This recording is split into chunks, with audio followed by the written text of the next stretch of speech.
I am. There's Guys, like I have no idea where I behind me. am. I I don't keep know how I hearing got this here. language. I I have have no no idea. idea. I was just reading a Here, book I'm in and the There's middle of camels all of a sudden some I'm everywhere. here. giant wall or Like, something. What I have everywhere. no idea. I I Where don't wait, are remember you? guys, traveling from. stop. What? What happened? Well, we're not at Abaarso anymore. Where are we? I think a better question is, when are we? Well, at least the Wi-Fi is still working. I have no idea how this happened, but I think somehow we all got transported back in time. I mean, James sent me an email and he's in World War I Russia. Oh no. Okay, well maybe if we can figure out when and where we are, we can make a plan. But I wish I knew more about ancient history. Oh, we can ask our students. They've been studying ancient history with me all year, and I did tell them it's very important to pay attention. Oh, okay, great. Hopefully they can help me because I see a lot of tools made of stone on the ground. There's this weird rock, and I see some shelters and fires over there. And ooh, actually, there's some cool cave paintings and rocks over there. I'm not sure where I am, but check out this amazing building. You think this is made of mud? Oh, I think I know, actually. That looks like something from the Kingdom of Molli. Kingdom of Molly? I have a kingdom? Good to know, but I still don't know how I can get home. Well, at least I know where I am. Check out these pyramids. I wonder if I can climb to the top of one. It's really hot out here, though. Maybe I can find someone to give me a ride on a camel? Hmm. I'm in the middle of this giant wall. It's really impressive, and it looks like I do a good job of defending the kingdom inside it.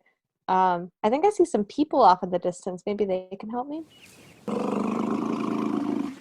Wait, Andrew, what's that noise? Oh no.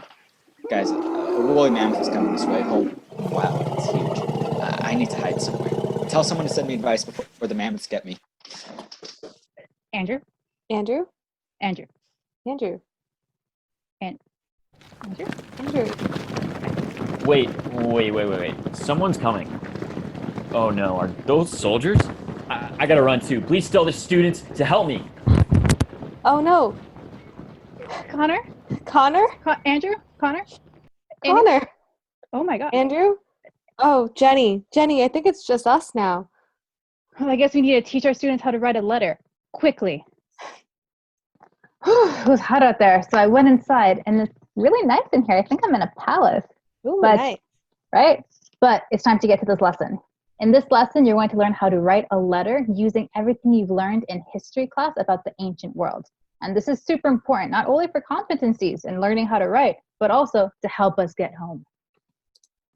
So here's your mission. We don't know how this happened, but some of our teachers have traveled through time and are now stuck in the past. They need your help. Luckily, though, you have studied all of these time periods, and you can give them advice about how to survive. We've done projects related to this, and I know that you remember things from your notes. So here's your mission. Write a letter to one of the teachers stuck back in time and help them get through this.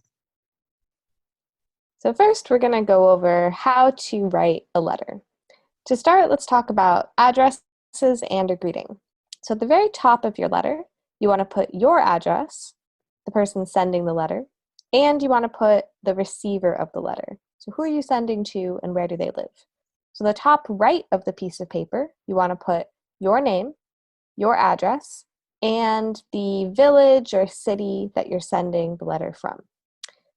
Then, underneath that, on the left of the paper, you want to put the full name of the person you're sending the letter to.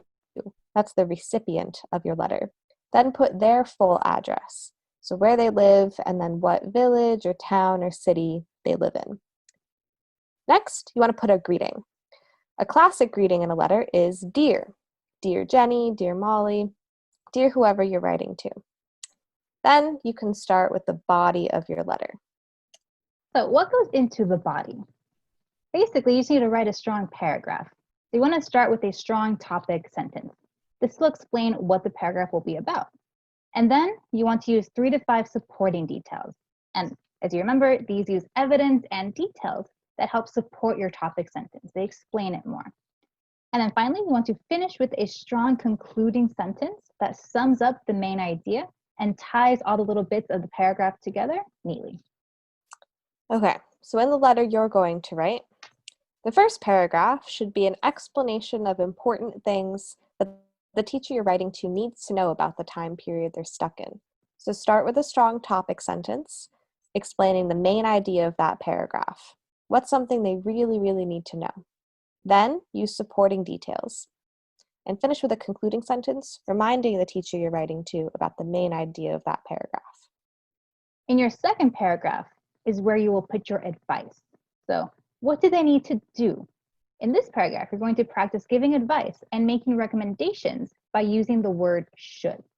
So remember, when you use the word should in a sentence, the verb should be in the base form. So let's look at some examples to see what this looks like. You should study carefully before a test. So we have the word should, which means you're giving a recommendation, you're giving advice. And the verb study is in the base form. So we're not saying you should studying or you should have studied. It's in the base form. He should run quickly because there's a lion behind him. Again, we have the word should, and we just have the base word run. So notice that you do not need to change the verb to match the subject in sentences like this. It's just should and the base verb. Okay, the third paragraph of your letter should tell the teacher about an important historical figure from that time period that you think could help them. We're stuck in the past. We don't know anyone here. Who should we find? Who should we talk to? Who can answer questions for us, or maybe even help us get back to the present? Tell us who that person is and explain why they might be a good person to go to for help and how we should find this person. Again, remember the structure of a good paragraph. The first sentence, the topic sentence, should explain your argument. Who's the person and why you think they'll be a good person to go to for help. Then you should include supporting details to prove this argument and support it. And finish with a concluding sentence reminding us what the topic of that paragraph was and what your main argument was. All right, so think of this letter as an opportunity to review everything you've learned in your Google Classroom so far. So throughout your entire letter, you should practice using transition words and conjunctions to connect your ideas together. You should practice your proofreading. And remember, your teacher is stuck in time and their only hope is your letter. So you need to write it clearly and make sure that they will understand it. After the body of your letter, you can end with a closing. Some examples might be good luck, best wishes, or sincerely, and then put your full name beneath the closing. Pop quiz. Just kidding, but you are practicing. So say you are writing a letter to a friend and a letter to a teacher. There's two different letters. How might these two letters be different? So I want you to take a minute, write down some ideas of these differences between the letters, and then come back to the video and we will go over some tips for writing letters to different people. All right, so it's important to remember to know your audience or know who you are writing to. So if you're writing informally, that means you're writing to a friend or a classmate. So in these types of letters, it's more acceptable to use slang. So you can use words like buddy or just things that you wouldn't normally say to someone else. These letters can also be a bit shorter. These can be short messages without as much structure. And in these letters, a greeting and closing can be less formal than in other letters. And it might even just be your friend's name. So if I was writing a letter to Molly, I could just say, hey, Molly, letter, letter, letter, and then sign off with my name. Now for a formal letter, you might be writing to a teacher, someone in a position of authority, or someone older than you. You want to use complete sentences and correct spellings, so proofread carefully. You should also follow a clear structure, so have a greeting, an introduction, a body of your letter that includes complete paragraphs, and a conclusion. You should also have a polite greeting and closing. So for your letter that you're writing, do you think it should be formal or informal?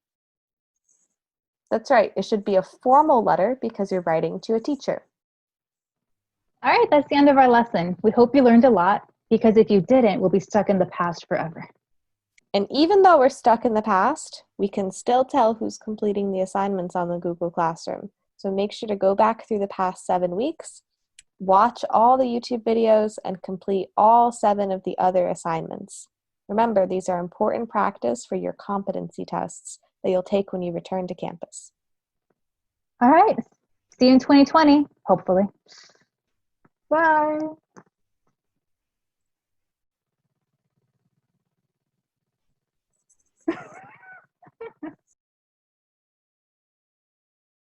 Thanks, guys. We Yeah, appreciate Thank you it. very much. We will Mile surely pie. credit you in the video. Yes. Naturally, we expect tithes. yeah.